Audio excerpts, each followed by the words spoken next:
L'édito politique sur Europe 1 avec Le Figaro. Bonjour Vincent Trémollet de Villers. Bonjour Dimitri, bonjour Anissa, bonjour à Vincent. tous. Alors Vincent, dans une interview accordée à l'hebdo Valeurs Actuelles, François-Xavier Bellamy se demande si le moment politique que nous vivons n'est pas plus hystérique qu'historique. Est-ce qu'il a raison ? Il faut toujours écouter ce que dit François-Xavier Bellamy. C'est une intelligence acérée et il fait partie de ces rares élus qui auraient pu enchaîner les succès très loin de la politique. On peut donc considérer que sa réflexion n'est pas guidée par un intérêt personnel. Alors, hystérique ou historique ? Hystérique, c'est indéniable. En une semaine, on a vu Reconquête, le parti de l'Union des droites, exploser en vol. Raphaël Glucksmann, qui était coursé par les Insoumis il y a quelques semaines, faire alliance avec eux. Éric Ciotti, faire un putsch contre le parti qu'il préside. Les LR, faire des alliances locales avec Macron en proclamant leur indépendance.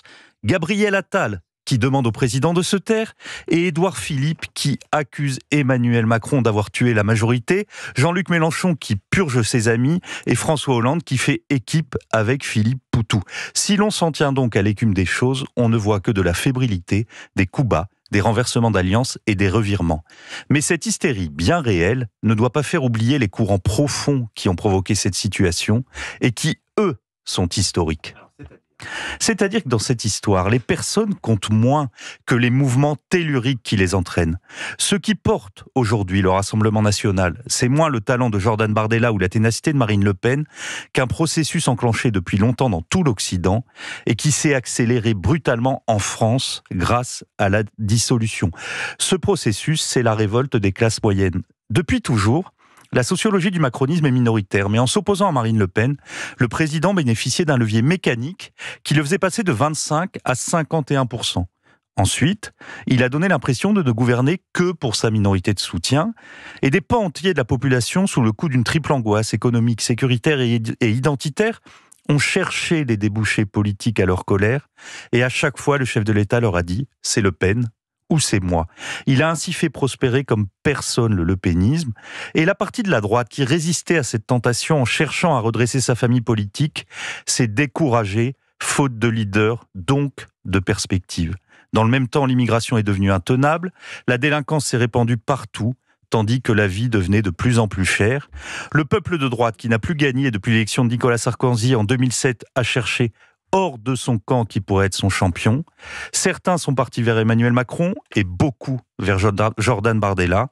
Avec la dissolution, les deux plaques se sont séparées et ceux qui sont restés sur la faille risquent de tomber au fond du trou. Mais est-ce que ce n'est pas tout simplement le populisme, Vincent, qui remplace la droite traditionnelle ? Si l'on regarde les résultats des élections européennes, c'est plutôt le contraire.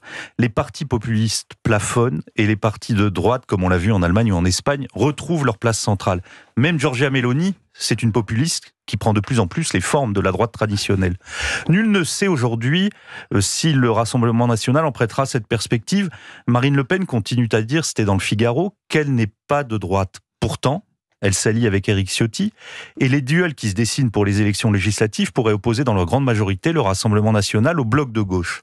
En fait, la France, qui n'a pas eu son moment populiste comme les États-Unis avec Trump ou la Grande-Bretagne avec le Brexit, vit en 15 jours la révolte dans les urnes contre les élites et ce que l'essayiste Thibaut Musergue appelle le post-populisme, c'est-à-dire, après la première insurrection civique, une intégration du populisme dans le clivage gauche-droite, mais un clivage qui oppose une gauche et une droite beaucoup plus radicales.